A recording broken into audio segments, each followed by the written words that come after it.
Hello dear students. तो देखिए, last lecture में हमने हमारी ऑक्सीजन फैमिली में सल्फ़र के बारे में पढ़ा था। हमने सल्फ़र के दो कंपाउंड SO2 और SO3 उनके फॉर्मेशन और प्रिपरेशन, जो भी आपकी प्रॉपर्टीज़ थी, उन सब के बारे में पढ़ा था। और उसके अलावा हमने आपके H2SO4 सल्फ्यूरिक एसिड, जिसे हम कॉन्टैक्ट प्रोसेस के थ्रू बनाते हैं, वो भी हमने देख लिया था। ठीक है। और लास्ट में हमने ऑक्सो एसिड्स ऑफ सल्फ़र देख लिए थे। ठीक है। आई होप आप लोगों को क्लियर होगा। ठीक है। अब हम अपनी नेक्स्ट फैमिली स्टार्ट करते हैं, दैट इज़ आपकी हेलोजन फैमिली। ठीक है। तो ग्रुप 17 है आपका, that is halogen family. Group 17 halogen family.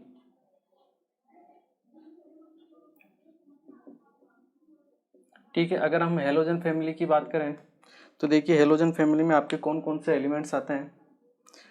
अगर हम देखें तो आपके सबसे पहले फ्लोरीन, फिर क्लोरीन, ब्रोमीन, आयोडीन और एस्टेटाइन। ठीक है। ये आपका रेडियो एक्टिव होता है। ठीक है। ये आपके 5 एलिमेंट्स हो गए। जनरल इलेक्ट्रॉनिक कॉन्फ़िगरेशन देखें हम तो NH2NP5 होता है। ठीक है। वैलेंस शेयर में आपके 7 इलेक्ट्रॉन है। एक इलेक्ट्रॉन लेते ही इनका ऑक्टेट क्या हो जाता है, कंप्लीट हो जाता है।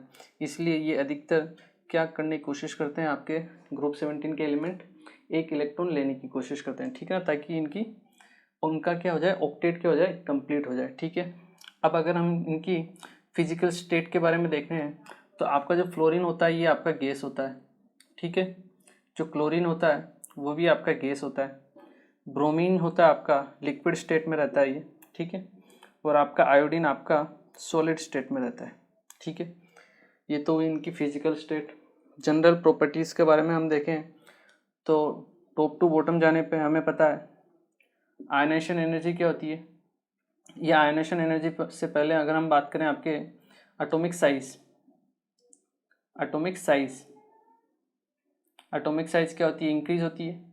एटॉमिक साइज इंक्रीज होती है, इसका मतलब आपके आयनेशन एनर्जी क्या होगी, डिक्रीज होगी। क्लियर है।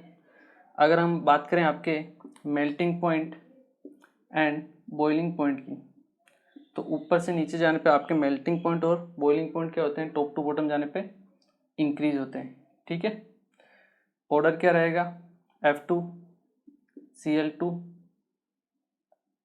Br2 and I2। रीजन क्या रहेगा इनका, वंडरवॉल फोर्स। क्या रहेगा आपके, वंडरवॉल फोर्स। ऊपर से नीचे जाने पे आपके मोलिकुलर मास इंक्रीज हो रहा है। मोलिकुलर मास इंक्रीज होने की वजह से आपका वंडरवॉल फोर्स इंक्रीज हो रहा है, जिस वजह से आपके मेल्टिंग पॉइंट और बॉइलिंग पॉइंट क्या होंगे, इंक्रीज होंगे। ठीक है। अब अगर हम देखें ये ग्रुप 17 के, जैसा कि मैंने कहा, एक इलेक्ट्रॉन लेने की टेंडेंसी रहती है इनकी हमेशा। ठीक है। इसका मतलब ये सामने वालों को क्या करेंगे, ऑक्सीडाइज करने की टेंडेंसी रखेंगे। खुद को एक इलेक्ट्रॉन लेंगे मतलब खुद को रिड्यूस करेंगे। खुद को रिड्यूस करेंगे तो सामने वालों को क्या करेंगे, ऑक्सीडाइज करेंगे। ठीक है ना। तो इनकी ऑक्सीडाइजिंग प्रॉपर्टी भी होती है, ऑक्सीडाइजिंग प्रॉपर्टी। अगर इसका हम ऑर्डर देखना चाहें तो हम देख सकते हैं कि फ्लोरीन की जो होगी उसकी सबसे ज़्यादा होगी ऑक्सीडाइजिंग टेंडेंसी। फ्लोरीन आपके पीरियोडिक टेबल में सबसे ज़्यादा ऑक्सीडाइजिंग कैरेक्टर वाला या ऑक्सीडाइजिंग प्रॉपर्टी शो करने वाला एलिमेंट्स होता है। ठीक है ना। उसके बाद आपका Cl2, then Br2 and then I2। ठीक है। ये इसका ऑर्डर हो जाएगा। अगर आप रीजन लिखना चाहो तो रीजन भी लिख सकते हो, due to low bond dissociation energy, due to low bond dissociation energy and high hydration energy.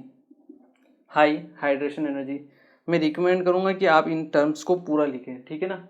Hydration energy लिखें और बॉन्ड डिसोसिएशन एनर्जी लिखें। ठीक है। पूरा आपको कंप्लीट लिखना है, नहीं तो फिर पता चले आप रिवीजन के टाइम भूल जाओ कि ये क्या लिखा है HE और ये BD क्या लिखा है। ठीक है ना। ऐसा नहीं होना चाहिए। ठीक है। फ्लोरीन का क्या होता है, एक तो साइज छोटा होता है। साइज छोटा होने की वजह से क्या है, इलेक्ट्रॉन और इलेक्ट्रॉन के बीच में रिपल्शन होता है। F और F बॉन्ड है। फ्लोरीन के पास भी 7 इलेक्ट्रॉन, दूसरे फ्लोरीन के पास भी 7 इलेक्ट्रॉन। तो इलेक्ट्रॉन इलेक्ट्रॉन में क्या होता है, रिपल्शन होता है। इस वजह से इसकी बॉन्ड डिसोसिएशन एनर्जी जो होती है एक तो कम होती है। ठीक है। दूसरी बात, high hydration energy F।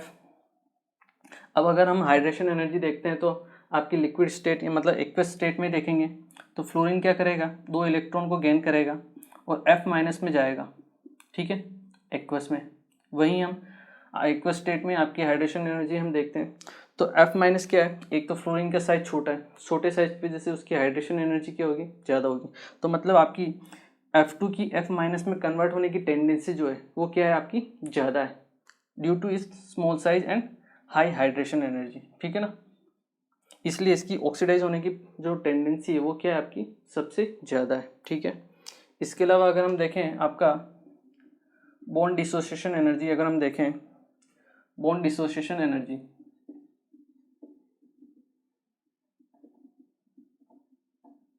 Bond dissociation energy की अगर हम बात करें तो ऑर्डर क्या होना चाहिए, I2 सबसे बड़ा मॉलिक्यूल है, जल्दी टूटना चाहिए, मतलब उसकी बॉन्ड डिसोसिएशन एनर्जी क्या होनी चाहिए, सबसे कम। फ्लोरीन की क्या होनी चाहिए, सबसे ज़्यादा। ऑर्डर क्या होना चाहिए, F2 Cl2 Br2 and I2, ये होना चाहिए, बिल्कुल होना चाहिए, लेकिन नहीं होता है। एक्चुअल ऑर्डर क्या होता है आपका, ये ऑर्डर नहीं होता है। क्या ऑर्डर होता है आपका, Cl2 Br2 then F2 and then I2। तो फ्लोरीन का कम कैसे हो गई बॉन्ड डिसोसिएशन एनर्जी, यहाँ पे भी मैंने लिखा है, ठीक है ना। फ्लोरीन की कम क्यों होती है, क्योंकि फ्लोरीन की केस में अगर आप देखोगे तो फ्लोरीन का साइज क्या है, स्मॉल साइज है। फ्लोरीन के पास इलेक्ट्रॉन कितने आपके, 7 इलेक्ट्रॉन दोनों के पास, ठीक है। तो 7 इलेक्ट्रॉन होने की वजह से क्या है, इलेक्ट्रॉन में जो रिपल्शन होगा वो क्या होगा आपका, ज़्यादा होगा, ठीक है। इस वजह से आपका ये जो बॉन्ड डिसोसिएशन एनर्जी है वो क्या हो जाएगी, आपकी कम हो जाएगी, मतलब खुद ही इनमें आपस में ही रिपल्शन होगा, तुरंत ये टूटने की कोशिश करेंगे। क्यों, क्योंकि इनमें खुद में रिपल्शन बहुत ज़्यादा है, ठीक है ना। छोटे साइज की वजह से कंजस्टेड है, इलेक्ट्रॉन में रिपल्शन हो रहा है, तो क्या है, जल्दी टूटने की कोशिश करेंगे। इसलिए इनकी बॉन्ड डिसोसिएशन एनर्जी जो होनी चाहिए ज़्यादा, क्योंकि स्मॉल साइज है, बॉन्ड लेंथ कम है, तो ज़्यादा होनी चाहिए। बॉन्ड को ब्रेक करने के लिए आपको एनर्जी ज़्यादा देनी पड़ेगी, बट लेकिन इनमें लोन पेयर आपके 7 इलेक्ट्रॉन एक एक दोनों के पास 7 इलेक्ट्रॉन, इनमें रिपल्शन होता है, इस वजह से क्या है, ये जल्दी ब्रेक होने की टेंडेंसी रहती है, ठीक है ना। तो हम लिख सकते हैं due to inter electronic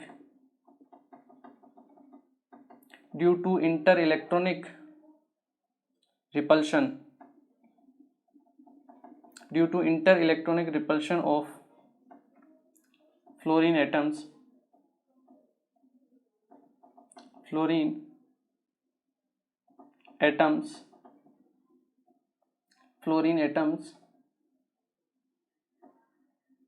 the bond dissociation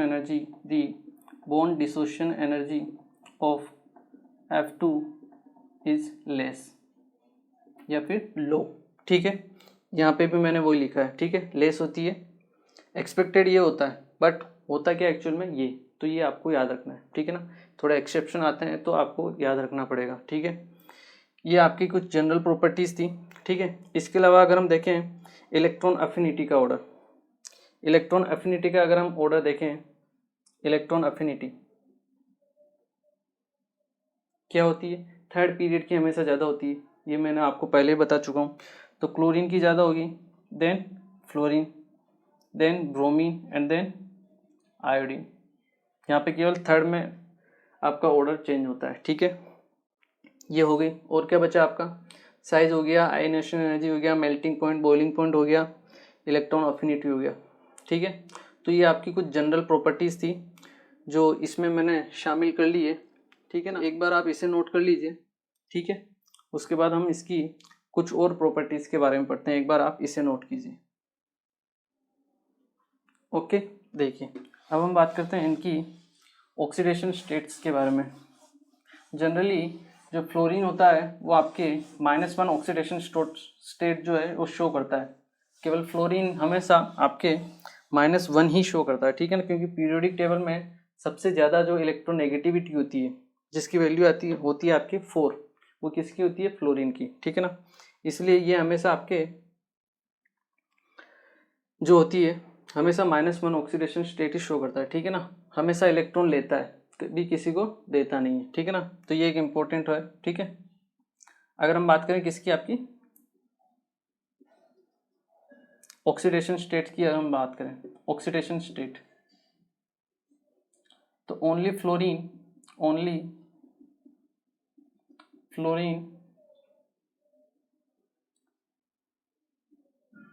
show -1 oxidation state, ठीक है, and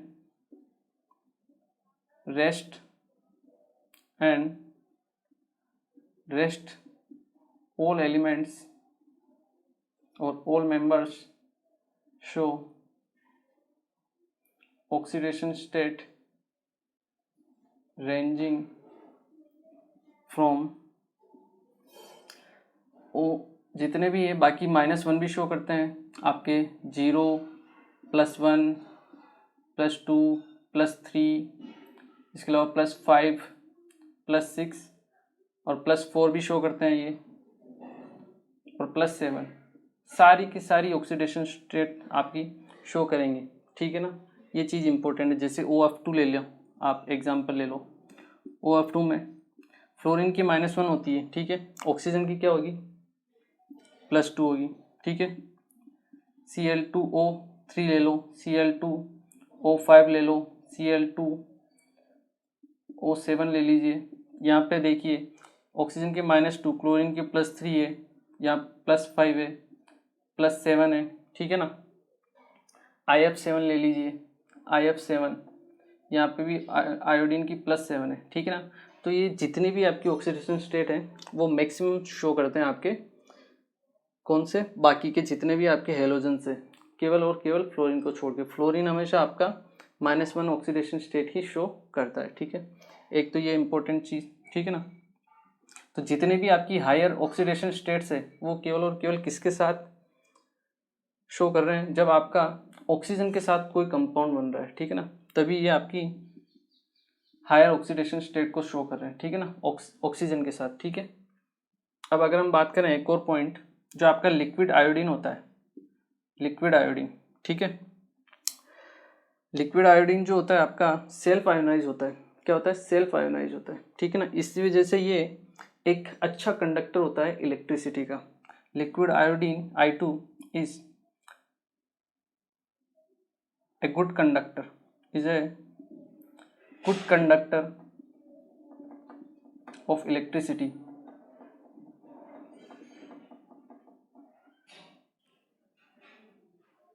due to self ionization, ठीक है ना।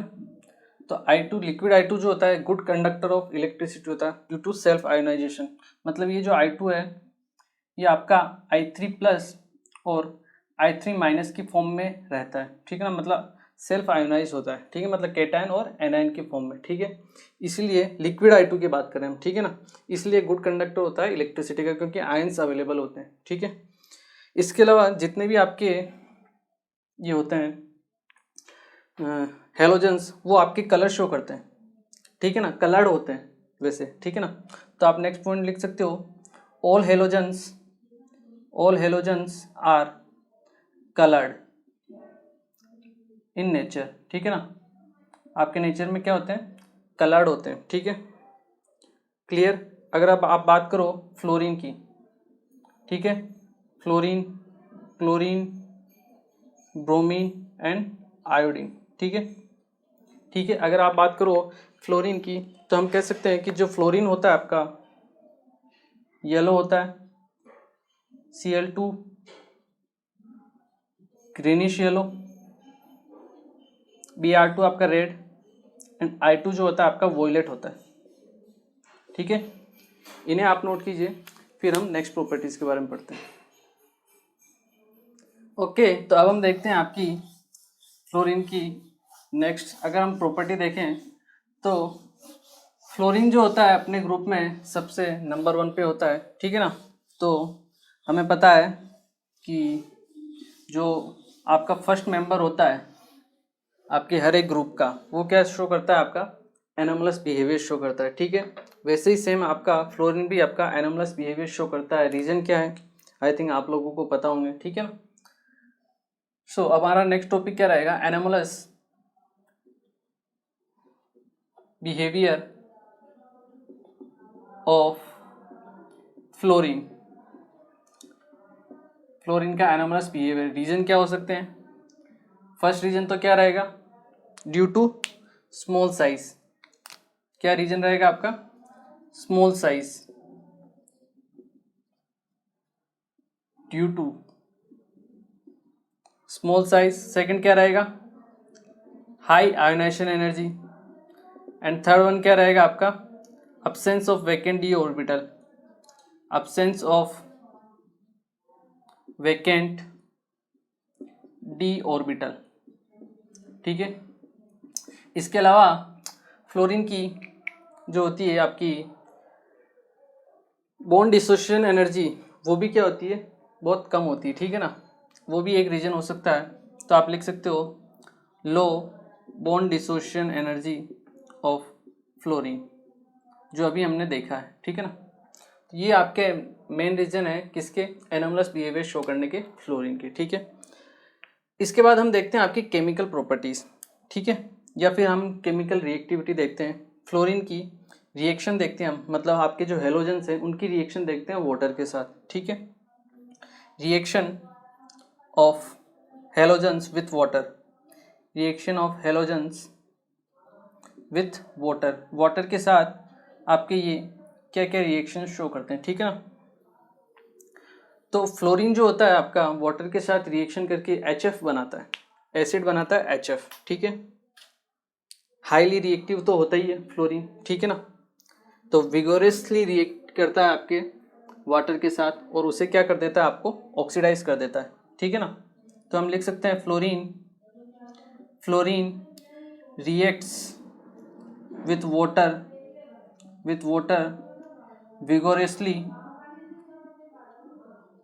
vigorously and oxidize it,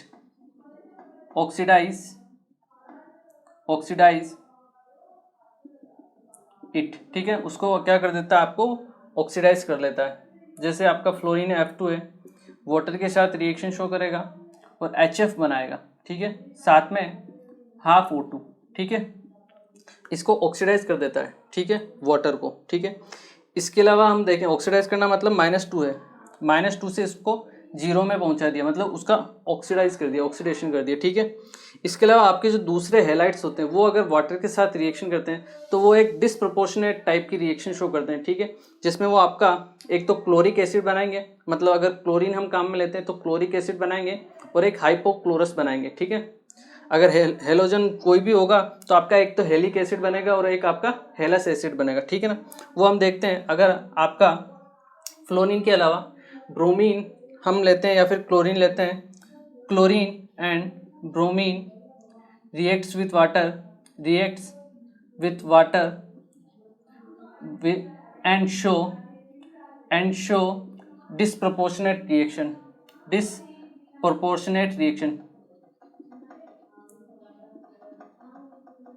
disproportionate reaction show आपकी वो करेगा,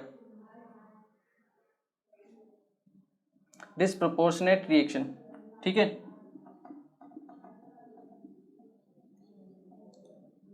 with water and show disproportionate reaction, ठीक है ना। देखिए, अगर हम बात करें क्लोरीन की, अगर हम बात करें तो ये जब वाटर के साथ रिएक्शन शो करेगा, एक तो आपका HCl एसिड बनाएगा, साथ में बनाएगा HOCl, ये होता है आपका क्लोरिक एसिड और ये होता है आपका हाइपोक्लोरस एसिड, ठीक है। सेम Br2 रिएक्शन करेगा।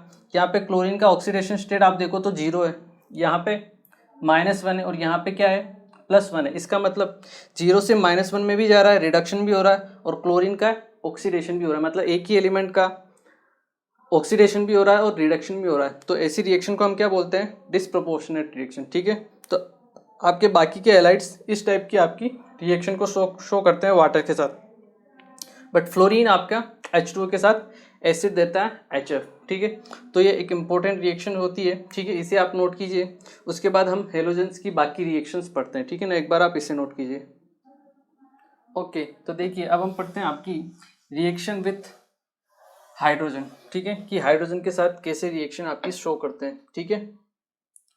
तो आपका सेकंड रहेगा रिएक्शन विथ हाइड्रोजन। हाइड्रोजन के साथ रिएक्शन करके आपके जितने भी हेलोजन्स होते हैं वो सब आपके हाइड्रोजन हैलाइड्स बनाते हैं, ठीक है ना, रिएक्शन विथ हाइड्रोजन्स। तो हम कह सकते हैं कि all elements all reacts with hydrogen, जितने भी आपके एलिमेंट्स हैं, ऑल एलिमेंट्स और all members all reacts with hydrogen to form hydrogen halides, to form hydrogen halides form करते हैं आपके, ठीक है, जैसे HF, HCl, HBr, HI, ठीक है। आपके कौन कौन से हो गए, HF हो गया, एक HCl हो गया, एक हो गया HBr, ठीक है, HI हो गया। अब अगर हमें पूछा जाए इनका एसिडिक कैरेक्टर का ऑर्डर, किसका ऑर्डर, एसिडिक कैरेक्टर का ऑर्डर आपको अगर पूछा जाए कि एसिडिक कैरेक्टर का ऑर्डर क्या रहेगा, तो क्या आप बता सकते हो। एसिडिक कैरेक्टर मतलब कौन इनमें से सबसे पहले H+ देगा, HI। क्यों, क्योंकि आयोडीन की साइज इतनी बड़ी, हाइड्रोजन की साइज इतनी सी है, ठीक है, उनकी जो बॉन्ड लेंथ होगी वो सबसे ज़्यादा होगी, सबसे ज़्यादा होगी मतलब बॉन्ड स्ट्रेंथ क्या होगी, सबसे कम, तो तुरंत टूट जाएगा आपका और तुरंत H+ रिलीज हो जाएगा। यहाँ से हम इसकी स्ट्रेंथ का ऑर्डर भी निकाल सकते हैं, स्टेबिलिटी का ऑर्डर, ठीक है ना। तो अगर हमें एसिडिक कैरेक्टर लिखना हो, एसिडिक कैरेक्टर, तो सबसे अच्छा एसिड कौन सा होगा, HI, सबसे कम HF, then HCl, then HBr and then HI, क्योंकि तुरंत H+ को रिलीज कर देगा, इसलिए उसका एसिडिक कैरेक्टर क्या होगा, सबसे अच्छा। यहीं अगर हम स्टेबिलिटी का ऑर्डर लिखें, स्टेबिलिटी का ऑर्डर, तो स्टेबिलिटी किसकी सबसे ज़्यादा होगी, HF की, HI की सबसे कम होगी। क्यों, क्योंकि तुरंत वो एक तो आपका H+ रिलीज कर देगा, तो उसकी स्टेबिलिटी क्या हो जाएगी, कम हो जाएगी, ठीक है ना। तो आपका ऑर्डर क्या रहेगा, HF की जो स्टेबिलिटी है वो सबसे ज़्यादा रहेगी और HI की स्टेबिलिटी क्या रहेगी, सबसे कम रहेगी। HF क्योंकि छोटा बॉन्ड है, टूटेगा नहीं जल्दी, स्टेबिलिटी ज़्यादा रहेगी, then HCl, then HBr and then HI, ठीक है। ये इम्पोर्टेंट आपका ऑर्डर रहता है, ठीक है। इसके अलावा अगर हम देखें आपका HF में आपको पता होगा हाइड्रोजन बॉन्ड होता है, HF में क्या होता है, हाइड्रोजन बॉन्ड होता है, हाइड्रोजन बॉन्ड, और हाइड्रोजन बॉन्ड की वजह से ये आपका लिक्विड रहता है, क्या रहता है, लिक्विड। बाकी के जो आपके एसिड हैलाइड्स हैं आपके, वो क्या रहते हैं, आपके गैस फॉर्म में रहते हैं, ठीक है ना। ये भी एक इम्पोर्टेंट चीज़ है जो आपको ध्यान रखनी, ठीक है, इसे आप नोट कीजिए। फिर हम पढ़ते हैं रिएक्शन आपकी हेलोजन की ऑक्सीजन के साथ, ठीक है, कौन कौन से आपके वो ऑक्साइड्स फॉर्म करता है, एक बार आप इसे नोट कीजिए। ओके, देखिए अब हम पढ़ते हैं आपके रिएक्शन विथ ऑक्सीजन, या फिर आपकी जो आपके ऑक्साइड्स हैं, ठीक है ना। रिएक्शन विथ ऑक्सीजन अगर हम बात करें, ठीक है, रिएक्शन विथ ऑक्सीजन में क्या होगा, all elements react with oxygen and form oxides. आपके ऑक्साइड्स फॉर्म होते हैं, ठीक है ना, कुछ स्टेबल होते हैं, कुछ स्टेबल नहीं भी होते हैं, ठीक है ना। तो अगर हम बात करें इसकी फ्लोरीन की, तो फ्लोरीन आपके दो टाइप के ऑक्साइड्स फॉर्म करता है, fluorine forms two types of oxides, ठीक है, एक तो आपका OF2 रहता है और एक आपका O2F2 रहता है, ठीक है। तो फ्लोरीन सबसे ज़्यादा हाई इलेक्ट्रोनेगेटिविटी वाला एलिमेंट है आपके पीरियोडिक टेबल में, इसलिए ये केवल और केवल उससे जो एक कम वाला है इलेक्ट्रोनेगेटिविटी में ऑक्सीजन, उसके साथ ही बॉन्ड शो करता है, ठीक है ना, बाकी के साथ बॉन्ड का फॉर्मेशन नहीं करेगा वो, ठीक है। तो ऑक्सीजन केवल और केवल आपके दो ही, मतलब इलेक्ट्रोनेगेटिविटी हाई है, ठीक है ना। तो ऑक्सीजन यहाँ पे फ्लोरीन -1 में रहेगा और ऑक्सीजन आपका प्लस स्टेट में रहेगा, +2 स्टेट में। यहाँ पे ऑक्सीजन -1 है तो ये आपका +1 स्टेट में रहेगा, ठीक है ना। फ्लोरीन बाकी के साथ भी बॉन्ड बनाता है, बट ऑक्सीजन में हम क्या है, ऑक्साइड में O2 OF2 और O2F2 इसके 2 ही ऑक्साइड्स होते हैं, ठीक है। और इसके अलावा अगर आप देखो जो दूसरे आपके हैलाइड्स होते हैं वो बाकी के बहुत सारे आपके अलग अलग टाइप के ऑक्साइड्स बनाते हैं। जैसे क्लोरीन की बात करें तो Cl2O3, Cl2O5, Cl2O7, ठीक है ना, बहुत सारे आपके वो आपके ऑक्साइड्स फॉर्म करते हैं। जितने भी आपके अदर एलिमेंट्स हैं, अदर हैलाइड्स हैं, all other halides, all other halides react with oxygen and form many oxides, many type of oxides, ठीक है। बहुत सारे आपके टाइप के ऑक्साइड्स बनाएंगे in which the oxidation state varies from +1 to 7, ठीक है। 1 से 7 के बीच में आपकी बहुत सारी ऑक्सीडेशन स्टेट्स होती है, ये हम पहले ही देख चुके हैं, ठीक है। फ्लोरीन -1 शो करता है, बाकी सभी +1 से प्लस शो आपकी शो करते हैं, ठीक है। तो ये एक इम्पोर्टेंट रिएक्शन होती है। इसके अलावा आपके जो ऑक्साइड्स होते हैं ये एक अच्छे ऑक्सीडाइजिंग एजेंट की तरह भी वर्क करते हैं। ये भी एक इम्पोर्टेंट चीज़ है जो आपको याद रखनी पड़ेगी, ठीक है ना। All oxides of halogen are good oxidizing agent, अच्छे ऑक्सीडाइजिंग एजेंट्स होते हैं, ठीक है ना। ये भी एक इम्पोर्टेंट रिएक्शन पॉइंट है जो आपको ध्यान रखना है, ठीक है। तो ये कुछ पॉइंट्स होते हैं आपके रिएक्शन विद ऑक्सीजन के साथ, ठीक है। एक बार आप इसे नोट कीजिए, फिर हम इसकी एक और प्रॉपर्टी पढ़ लेते हैं रिएक्शन आपके हेलोजन फैमिली की, ठीक है ना। एक बार आप इसे नोट कीजिए, ठीक है। अब हम पढ़ते हैं आपकी रिएक्टिविटी विथ मेटल्स, ठीक है। अगर हम देखें रिएक्टिविटी विथ मेटल्स, अगर हम देखें तो आपके जो हैलाइड्स होते हैं वो मेटल के साथ रिएक्शन शो करते हैं, ठीक है ना, सभी के सभी, और आपके मेटल हैलाइड्स फॉर्म करते हैं, ठीक है ना। तो आप लिख सकते हो ऑल हेलोजेंस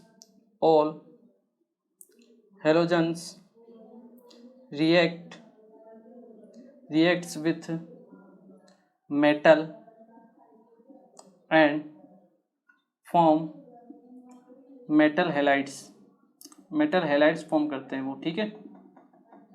जैसे आपका मैग्नीशियम मेटल है, ठीक है, ये आपका Br2 के साथ रिएक्शन शो करेगा तो MgBr2 फॉर्म करेगा, ठीक है ना। तो मेटल का ये क्या हुआ, आपके हैलाइड्स हुआ, ठीक है। मेटल में अगर मैं आपको आयोनिक कैरेक्टर का ऑर्डर पूछूं, जैसे कोई भी आपकी मेटल है MF, MCl, MBr और MI, इनमें मैं आपको पूछता हूं कि आयोनिक कैरेक्टर का ऑर्डर, या फिर आपको मैं पूछता हूं कोवेलेंट कैरेक्टर का ऑर्डर और आयोनिक कैरेक्टर का ऑर्डर, दोनों ऑर्डर को मैं पूछता हूं, तो क्या आप मुझे बता सकते हो? वीडियो को पॉज करके ट्राई भी कर सकते हो, ठीक है ना। देखिए हमें पता है कोवेलेंट कैरेक्टर जो होता है, कोवेलेंट कैरेक्टर वो डायरेक्टली प्रोपोर्शनल टू होता है केटायन की अगर साइज है तो उसके तो इन्वर्सली प्रोपोर्शनल होता है, ठीक है। मतलब केटायन की साइज क्या होनी चाहिए, छोटी, और अगर एनायन की साइज होनी चाहिए बड़ी, तभी जाके पोलराइजेशन जो होता है वो क्या होता है, ज़्यादा होता है। यहाँ पे आपका केटायन तो फिक्स है M, केवल और केवल एनायन का साइज चेंज हो रहा है, मतलब आपका कोवेलेंट कैरेक्टर एनायन की साइज के ऊपर डिपेंड करता है। तो आपका जो कोवेलेंट कैरेक्टर होता है वो डायरेक्टली प्रोपोर्शनल टू होता है साइज ऑफ एनायन, ये चीज़ आपको ध्यान रखनी है, ठीक है ना। इसके अलावा अगर ये आपको नहीं पता है कि कोवेलेंट कैरेक्टर हम कैसे डिफाइन करते हैं या कैसे फाइंड आउट करते हैं, तो मैं आपको बता देता हूँ कि कोवेलेंट कैरेक्टर जो होता है आपका डायरेक्टली प्रोपोर्शनल टू होता है charge of cation divide by size of cation, ठीक है। अगर हम कैटायन के लिए बात करें तो, ठीक है, और यहाँ पे कैटायन सेम है तो हम किसके रेस्पेक्ट में बात करेंगे, एनायन के रेस्पेक्ट में। एनायन के रेस्पेक्ट में कोवेलेंट कैरेक्टर होता है आपका charge of anion charge of anion और साथ में आपका साइज ऑफ एनायन उसके भी डायरेक्टली प्रोपोर्शनली होता है। एनायन की साइज के भी डायरेक्टली प्रोपोर्शनल होता है, इन्वर्सली नहीं होता है। मतलब अगर कोवेलेंट कैरेक्टर आपको देखना है तो आपका केटायन का साइज छोटा होना चाहिए और एनायन का साइज क्या होना चाहिए, बड़ा होना चाहिए, तभी जाके पोलराइजेशन अच्छा होता है। ठीक है, मतलब आपका कोवेलेंट कैरेक्टर क्या होगा, अच्छा होगा। यहाँ पे आप किससे कंपेयर कर रहे हैं हम, साइज ऑफ एनायन से। ठीक है, क्योंकि केटायन तो सब में फिक्स है M+, अब एनायन से ही देखना होगा हमें जो देखना है। तो कोवेलेंट कैरेक्टर किसका सबसे ज़्यादा होगा, जिसका साइज सबसे ज़्यादा होगा। साइज किसका सबसे ज़्यादा है, Mi का। तो कोवेलेंट कैरेक्टर किसका ज़्यादा होगा, Mi का। यहीं अगर आपको आयनिक कैरेक्टर पूछ लिया जाए तो जस्ट अपोजिट आप ले लो। अगर कोवेलेंट कैरेक्टर इसमें कम है तो इसका मतलब इसमें आयनिक कैरेक्टर क्या होगा, ज़्यादा होगा। तो MF greater than MCl greater than MBr greater than Mi। ठीक है ना। तो इस तरह से हम आपके जो मेटल हाइड्राइड्स हैं उनके कोवेलेंट और आयनिक कैरेक्टर का ऑर्डर भी हम फाइंड आउट कर सकते हैं। ठीक है, एक बार इसे भी नोट कीजिए आप। ठीक है, और फिर इसकी एक और रिएक्शन है वो भी हम देख लेते हैं। ठीक है, एक बार आप इसे नोट कीजिए और ये पॉइंट भी आप नोट कीजिए, ये आपको ध्यान होने चाहिए। ठीक है ना, इम्पोर्टेंट होता है ये फेजांस रूल होता है, आपके केमिकल बॉन्डिंग में काम आता है। ठीक है, आई होप आप लोगों ने पढ़ा होगा, लेकिन अगर नहीं भी पढ़ा है तो कोई दिक्कत नहीं है, आप नोट कीजिए। ठीक है, ओके। देखिए अब हेलोजेंस जो होते हैं वो क्या है, आपके एक तो खुद के साथ भी कंबाइन होते हैं और दूसरे जो आपके हेलोजेंस होते हैं उनके साथ भी कंबाइन होते हैं। ठीक है ना, जैसे आपका फ्लोरीन है या फिर क्लोरीन है, ब्रोमीन है, जो भी आपके हेलोजेंस है वो खुद के ही हेलोजन के साथ, खुद अपने ही ग्रुप के हेलोजन के साथ भी कंपाउंड्स बनाते हैं। ठीक है ना, तो हम कह सकते हैं reactivity of halogen with other halogen मतलब वो आपके अपने ही ग्रुप के दूसरे हेलोजन के साथ रिएक्शन करके बॉन्ड भी फॉर्म करते हैं। ठीक है ना, ये भी एक इम्पोर्टेंट प्रॉपर्टी होती है। ठीक है, तो हम कह सकते हैं halogens combine with themselves and form a number of compounds। बहुत सारे आपके कंपाउंड्स फॉर्म होते हैं। ठीक है, जिसे हम क्या बोलते हैं, इंटर हेलोजन कंपाउंड्स। क्या बोलते हैं, inter halogen compounds. A form A number of compounds which are known as inter halogen compounds. ठीक है, जैसे हम बात करें x डेस। ठीक है, x डेस 3, x डेस 5, x डेस 7। यहाँ पे x क्या है, एक तो आपका लोअर साइज वाला होता है हेलोजन, एक होता है आपका बिगर साइज वाला आपका हेलोजन। ठीक है ना, यही इसी से हम इसको क्या कंपेयर करते हैं। ठीक है, ये तो आपका हो गया लोअर साइज। ठीक है, या फिर इसको हम लार्जर साइज वाला भी ले सकते हैं, और ये आपको एक एक्स डैश जो होगा, मतलब इनको लिखने का तरीका होता है। ठीक है ना, जिससे हम इसको आइडेंटिफाई कर पाते हैं। ठीक है, जो आपका फर्स्ट वाला रहेगा वो आपका लार्जर साइज वाला रहेगा, लार्जर साइज। ठीक है, केटायन रहेगा। ठीक है, और ये जो आपका एक्स डैश रहेगा ये क्या रहेगा, आपका लोअर साइज एनायन। ठीक है, लोअर साइज एनायन। ठीक है ना, तो ये एक इम्पोर्टेंट चीज़ है, पॉइंट है जो आपको नोट करना है। ठीक है, या फिर अगर इनको केटायन और एनायन के फॉर्म में अगर नहीं लिखते हैं तो भी आप इन्हें हेलोजन के फॉर्म में भी लिख सकते हो, like larger size halogen and lower size halogen. ठीक है ना, तो जिसकी नेगेटिविटी ज़्यादा होगी उस पर नेगेटिव चार्ज आ जाएगा, जिसकी इलेक्ट्रोनेगेटिविटी कम होगी उसके ऊपर पॉजिटिव चार्ज आ जाएगा। ठीक है, तो एक तो लार्जर साइज हेलोजन हो गया, एक आपका लोअर साइज हेलोजन हो गया। ठीक है, तो देखिए आज हमने आपकी न्यू फैमिली स्टार्ट की, हेलोजन फैमिली। ठीक है, तो और हेलोजन फैमिली में हमने सबसे पहले उनकी प्रॉपर्टीज़, जो भी आपकी फिजिकल प्रॉपर्टीज़ थी वो हमने देखी, ठीक है। और इसके बाद हमने इसकी कुछ नॉर्मल जो रिएक्शंस होती है वो देखी, और बाद में हमने रिएक्टिविटी देखी, रिएक्शंस देखी विद वाटर के साथ, अलग अलग मेटल के साथ, हाइड्रोजन के साथ, ठीक है ना, अलग अलग डिफरेंट टाइप की रिएक्शंस देखी, ठीक है। आज का लेक्चर हम यहीं कंप्लीट करते हैं, ठीक है। और नेक्स्ट लेक्चर में हम इसकी कुछ और प्रॉपर्टीज़ के बारे में और हेलोजन के कुछ कंपाउंड्स के बारे में पढ़ेंगे, ठीक है। तो मिलते हैं नेक्स्ट लेक्चर। Thank you.